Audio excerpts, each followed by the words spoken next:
Un homme est retrouvé mort sur une plage. Aucune identification. Des vêtements sans étiquette. Un code indéchiffrable dans sa poche et une femme qui nie le connaître, mais dont le numéro de téléphone était écrit dans son livre. 73 ans plus tard, la science moderne donne un nom au corps, mais pas aux questions. Cet enregistrement fait partie d'un dossier continu. De nouveaux documents sont ajoutés régulièrement. Pour continuer à accéder à des enquêtes comme celle-ci, abonnez-vous à la chaîne. Le dossier commence maintenant. 1er décembre 1948. Somerton Beach, Adélaïde, Australie, fin d'après-midi. Un homme était allongé sur le sable, adossé à un muret, face à l'océan. Il portait un costume, chemise blanche, cravate, chaussures cirées, vêtements formels, inappropriés pour la plage.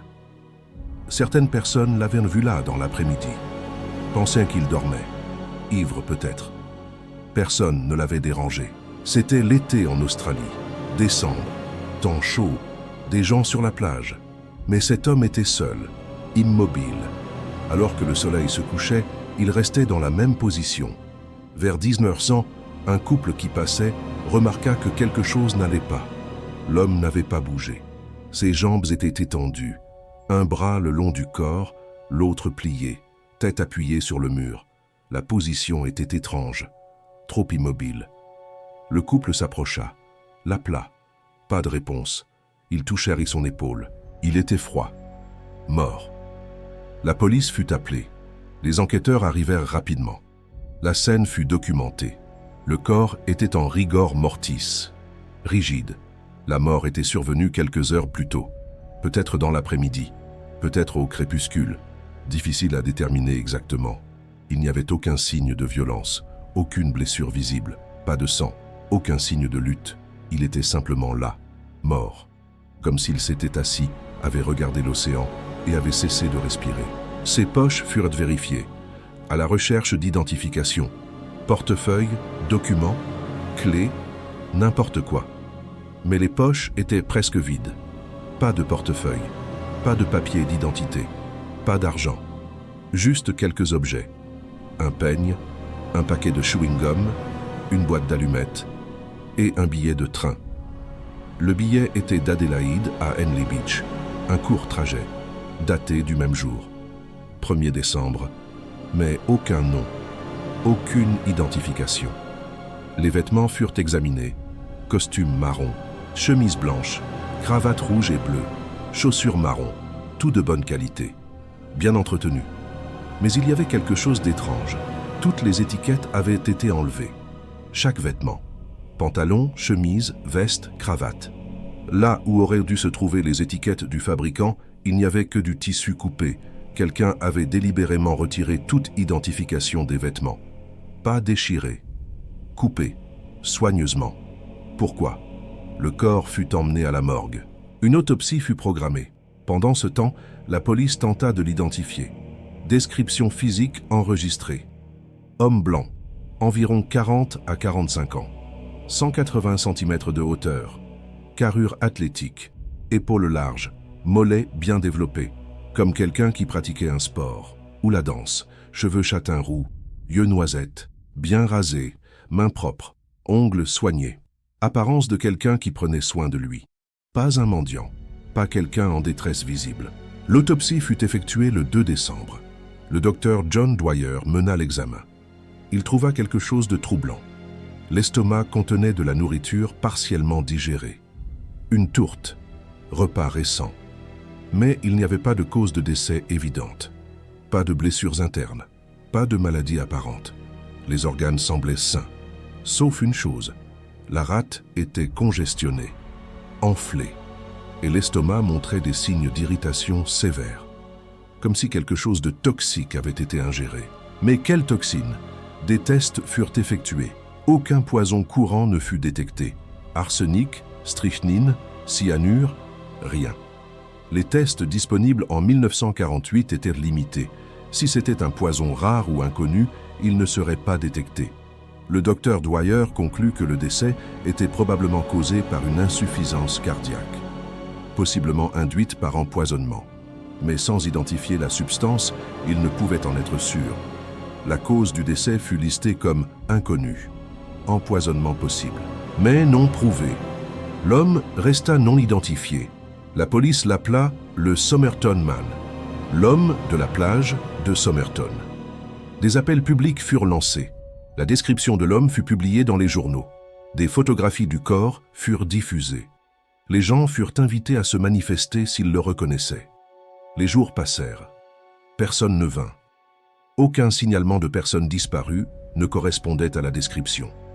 Aucune famille cherchant un parent. C'était comme s'il n'existait pas.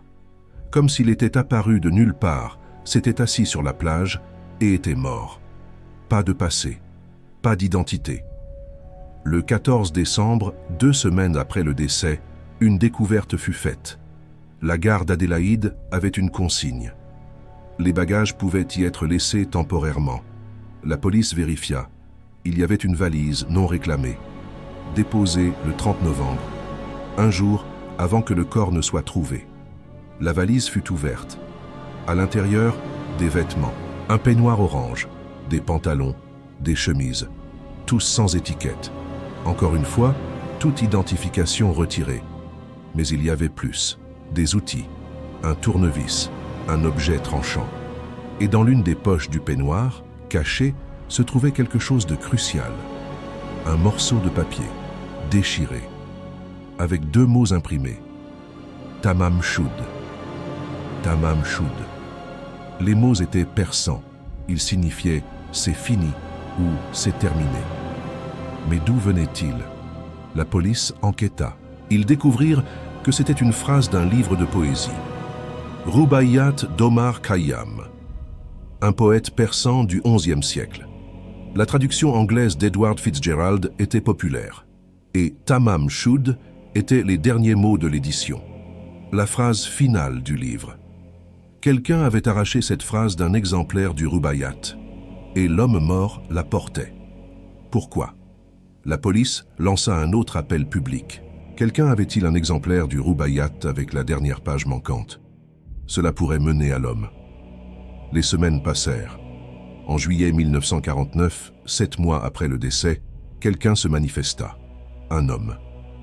Il avait trouvé un livre sur la banquette arrière de sa voiture, non verrouillée. Elle était garée à Glenelg, près de Somerton Beach, dans la nuit du 30 novembre. Le livre était là. Il ne savait pas d'où il venait.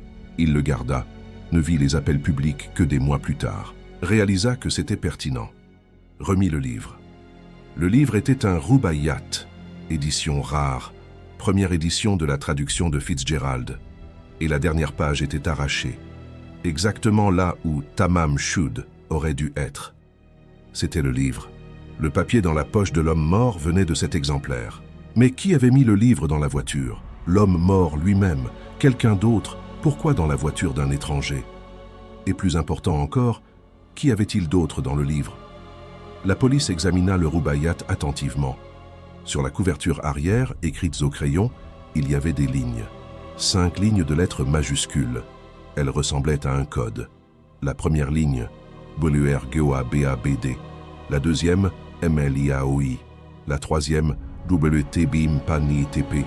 La quatrième, MLIABOAIAQC. La 5e ligne était barrée, illisible. Les lettres ne formaient pas de mots. Pas en anglais, pas dans une langue connue. Elles étaient aléatoires. Ou c'était un code, un chiffre. Des experts furent consultés, des cryptographes militaires, le renseignement naval. Tous tentèrent de déchiffrer les lettres. Aucun succès. Ce n'était pas du code Morse. Ce n'était pas un chiffre de substitution simple. Cela ne correspondait à aucun système connu. Si c'était un code, il était complexe. Ou c'était du non-sens. Des gribouillis sans signification. Mais la précision des lettres, la forme délibérée, suggérait un but. Quelqu'un avait écrit cela pour une raison. En plus du code, il y avait autre chose dans le livre. Un numéro de téléphone, écrit au crayon, partiellement effacé, mais lisible. C'était un numéro local d'Adélaïde. La police le traça. Le numéro appartenait à une femme. Elle vivait à Glenelg, près de Somerton Beach. La police la contacta. Appelons-la Jessica. Ce n'était pas son vrai nom. La police garda son identité secrète à l'époque pour protéger sa vie privée. Jessica fut interrogée. « Connaissait-elle l'homme mort? La police montra des photographies, du corps, du visage. Le reconnaissait-elle? Jessica regarda, hésita, puis nia. Elle ne le connaissait pas, ne l'avait jamais vu. Elle en était sûre. Mais les enquêteurs remarquèrent quelque chose. Quand elle vit les photos, elle sembla troublée, choquée peut-être, comme si elle le reconnaissait. Mais elle insista. Elle ne le connaissait pas. Pourquoi son numéro était-il dans le livre? Jessica avait une explication. Pendant la Seconde Guerre mondiale, des années auparavant, elle avait donné un exemplaire du Rubaiyat à un homme. Quelqu'un qu'elle connaissait brièvement. Un officier. Il partait. Elle donna le livre en cadeau. Adieu. Mais c'était en 1945, 3 ans avant. Et cet homme n'était pas l'homme mort. Où l'était-il? Jessica ne voulut pas en dire plus. Dit qu'elle n'avait pas plus d'informations. La police ne pouvait pas la forcer. Aucun crime prouvé. Aucune raison de la presser. L'affaire devint froide. L'enquête continua pendant des mois. D'autres théories furent explorées. L'homme était-il un espion? C'était 1948, début de la guerre froide. Adélaïde avait des installations militaires, tests de roquettes à Woomera, des secrets. S'il était un espion, le code avait du sens. Le retrait des étiquettes avait du sens. La mort par poison avait du sens. Élimination. Mais il n'y avait aucune preuve, aucun lien avec des agences de renseignement. Juste de la spéculation. Une autre théorie. Suicide. Peut-être que l'homme voulait mourir. Retira ses étiquettes pour ne pas être identifié. S'empoisonna. Alla à la plage. Attendit. Mourut en regardant l'océan. Romantique, mais tragique. Mais pourquoi? Pas de lettre de suicide. Pas de motif connu. Et le code? La femme. Rien ne correspondait complètement. Le corps fut enterré. Personne ne le réclama. Pas de famille, pas d'amis, pas d'identité. Il fut enterré comme personne inconnue au cimetière West Terrace à Adélaïde, en 1949. Un moulage en plâtre fut fait de son visage avant l'enterrement et un masque mortuaire, pour préservation, au cas où quelqu'un le reconnaîtrait à l'avenir. Le buste fut exposé dans un musée pendant des années. Personne ne l'identifia jamais. Des décennies passèrent. L'affaire resta célèbre en Australie. L'un des mystères non résolus les plus connus. Des chercheurs amateurs revinrent dessus. Les théories furent affinées. Dans les années 2000, l'intérêt se renouvela. Internet permit une collaboration mondiale. Les passionnés de mystères partagèrent des informations. De nouvelles analyses furent faites. Jessica fut identifiée publiquement en 2002. Pas par la police, mais par des chercheurs. Son vrai nom était Jessica Ellen Thompson. Plus tard, Jessica Egan, après son mariage. Elle était morte en 2007. Mais avant de mourir, sa fille parla. La fille dit que Jessica n'avait jamais admis connaître l'homme. Mais il y avait des soupçons. La fille avait des caractéristiques physiques inhabituelles. Des oreilles spécifiques, des dents spécifiques, similaires à l'homme mort. Coïncidence ou relation biologique?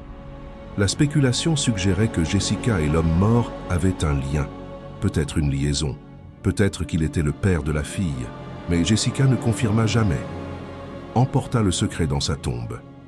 En 2009, des chercheurs demandèrent l'exhumation du corps, pour extraction d'ADN, pourraient comparer avec d'éventuels parents, pourraient identifier, mais les autorités refusèrent. Raison légale, éthique. Le corps resta enterré, non exhumé. L'identité resta inconnue. Plus de temps passa. En 2021, la technologie progressa.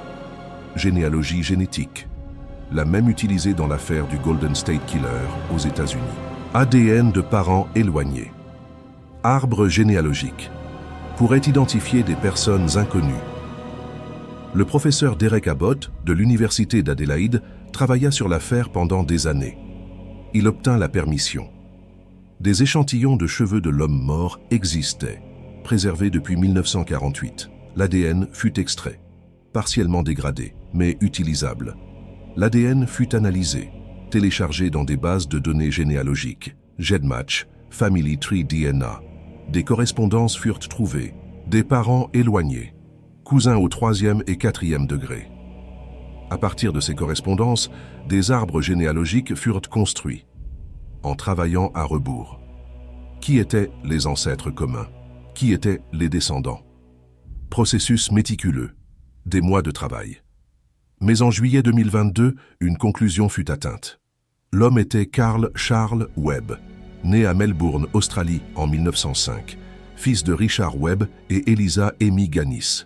Il était ingénieur électricien, travaillait à Melbourne, brièvement marié, divorcé, pas d'enfant connu.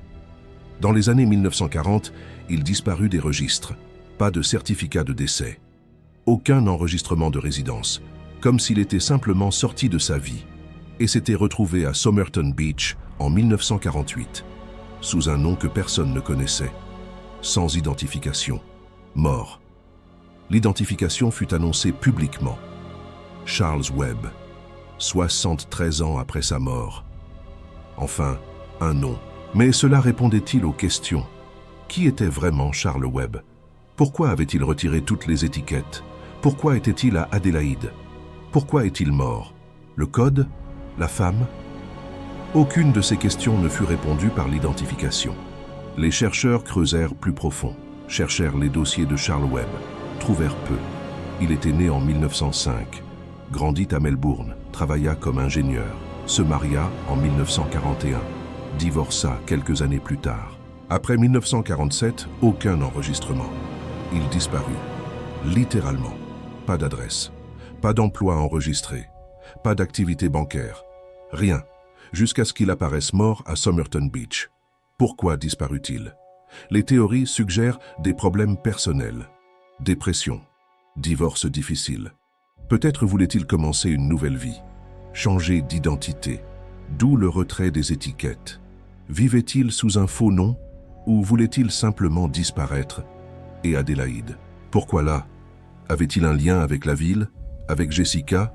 Aucune preuve de lien antérieur ne fut trouvée. Mais les registres sont incomplets. Année 1940. Beaucoup de registres furent perdus, non numérisés. Impossible de retracer tous les mouvements. Jessica, la femme avec le numéro de téléphone dans le livre. Connaissait-elle Charles Webb? Elle mourut en 2007, 15 ans avant l'identification. Ne sut jamais que l'homme était Charles Webb. Le connaissait-elle sous ce nom? Ou sous un autre? Le connaissait-elle vraiment? Sa réaction en voyant les photos suggérait une reconnaissance, mais elle nia. Pourquoi? Honte? Peur? Protéger quelqu'un? Sa fille suggéra qu'il y avait plus, mais Jessica ne dit jamais. Le secret mourut avec elle, la fille de Jessica. Partageait-elle des caractéristiques physiques avec Charles Webb? L'ADN pourrait confirmer la paternité. Mais la fille mourut en 2007 aussi, la même année que Jessica. Mère et fille, toutes deux décédées avant l'identification. Leur ADN n'est pas disponible. Aucun test ne peut être fait maintenant. La question de la paternité reste sans réponse, seulement de la spéculation. Le code WRGO-ABABD, MLIAOI, WTBIM PANETP, MLIABOAYA QC, 5 lignes de lettres, des décennies de tentatives de déchiffrement. Rien de concluant. Certaines théories suggèrent que ce n'est pas un code, ce sont des initiales, première lettre de chaque mot d'un message, ou d'un poème, ou de nom. Mais de quoi? Sans contexte, impossible à déterminer. D'autres théories suggèrent un vrai code, un chiffre, mais si complexe qu'il n'a jamais été cassé, ou si simple qu'il semble complexe. Un code personnel, significatif seulement pour Charles Webb, et peut-être une autre personne. Jessica, Tamam Shud. C'est fini. Les derniers mots du Rubaiyat. Pourquoi Charles Webb portait-il ceci? Symbolisme? Savait-il qu'il allait mourir? Disait-il au revoir?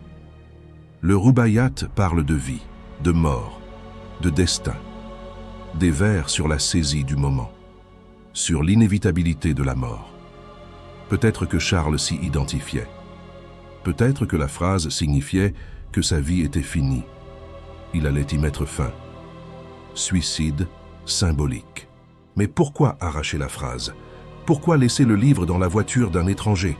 Performance, message, pour qui? La théorie de l'espionnage persiste. Charles Webb était ingénieur électricien, profession technique, utile dans le renseignement. La guerre froide commençait. L'Australie avait des alliances. Informations sensibles. Adélaïde était près de Woomera. Test de roquettes, secret militaire. Si Charles était impliqué dans l'espionnage, cela expliquerait beaucoup. Identité cachée. Code. Mort par poison. Élimination par des agents ennemis ou par ses propres manipulateurs. Mais aucune preuve ne relie Charles Webb à une agence. Aucun enregistrement d'emploi dans le renseignement, juste une théorie.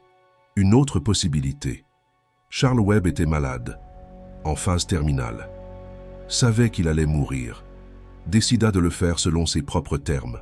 Alla à Somerton Beach, bel endroit, face à l'océan, prit du poison, attendit, mourut en paix. Le retrait des étiquettes, pour maintenir la confidentialité. Ne voulait pas que la famille sache où il mourut, ou comment. Le code, message personnel. Peut-être pour Jessica, peut-être qu'elle comprendrait. Nous, non. Plausible, mais non prouvé. La vérité est que même avec un nom, Charles Webb reste un mystère. Savoir qui il était légalement n'explique pas ce qu'il a fait, ou pourquoi. 73 ans plus tard, nous avons réussi à mettre un nom sur le corps. Mais nous ne comprenons pas l'histoire. Les étiquettes retirées, le code indéchiffrable, la femme qui nia le connaître, la mort sans cause confirmée, Tamam Shud. Tout reste enveloppé d'ambiguïté. Le buste en plâtre du Somerton Man existe toujours. Maintenant, nous savons que c'est Charles Webb. Mais quand nous regardons le visage, nous voyons un étranger, quelqu'un que nous ne connaissons pas, quelqu'un qui s'est délibérément rendu inconnu. Il a réussi. Pendant 73 ans, il n'avait pas de nom. Maintenant, il en a un. Mais qui était Charles Webb? Vraiment? Peut-être ne le saurons-nous jamais. Peut-être ne voulait-il pas que nous le sachions. Tamam Shud. C'est fini. Il a terminé son histoire sur la plage. Nous restons avec les fragments. Somerton Beach est toujours là. Les gens marchent, nagent, prennent le soleil. Peu savent qu'un homme y est mort, assis contre le mur, regardant l'océan, portant un secret. En 1948, et le secret demeure, même maintenant, même avec la science moderne, même avec l'ADN. Nous connaissons le nom, mais pas la vérité. Le Rubaiyat, le livre de poèmes, les mots d'Omar Khayyam. Il parle de destin, de mystère, de choses que nous ne pouvons pas contrôler. Peut-être que Charles Webb les a lus et a compris que certaines choses ne sont pas destinées à être connues, que certains mystères n'ont pas de solution, que parfois l'histoire se termine sans explication. Tamam Shud, c'est ce qui a été documenté, c'est ce qui a été enquêté, c'est ce qui reste dans les dossiers. Le Somerton Man, maintenant Charles Webb, décembre 1948. Cause du décès, inconnu. Identité, Charles Webb, confirmé 2022. Motif, inconnu. Code, non déchiffré. Femme, connexion jamais confirmée. Enquête, fermée concernant l'identité, mais pas concernant les questions. Il y a des cas où nous trouvons un nom, mais nous ne trouvons pas de réponse. C'en est un. Charles Webb est allé à la plage. S'est assis, est mort. Pourquoi? Personne ne sait. Peut-être ne le saurons-nous jamais. Mais le cas est enregistré, classé, avec toutes les questions. Parce que parfois le dossier n'offre pas de clôture, seulement de la documentation. Et cela doit suffire. Si cette affaire a éveillé quelque chose en vous, il y en a plus, beaucoup plus. Des mystères qui défient la solution même quand ils semblent résolus. Des histoires où la réponse génère plus de questions. Et tous sont documentés, préservés, archivés. Parce que c'est la fonction de l'archive, pas apporter la paix. Seulement la vérité. Même quand la vérité est incomplète. Le prochain cas attend. Une autre plage, un autre corps, un autre code que personne ne peut lire. Et vous pouvez suivre, si vous voulez. Le dossier ne se termine pas ici.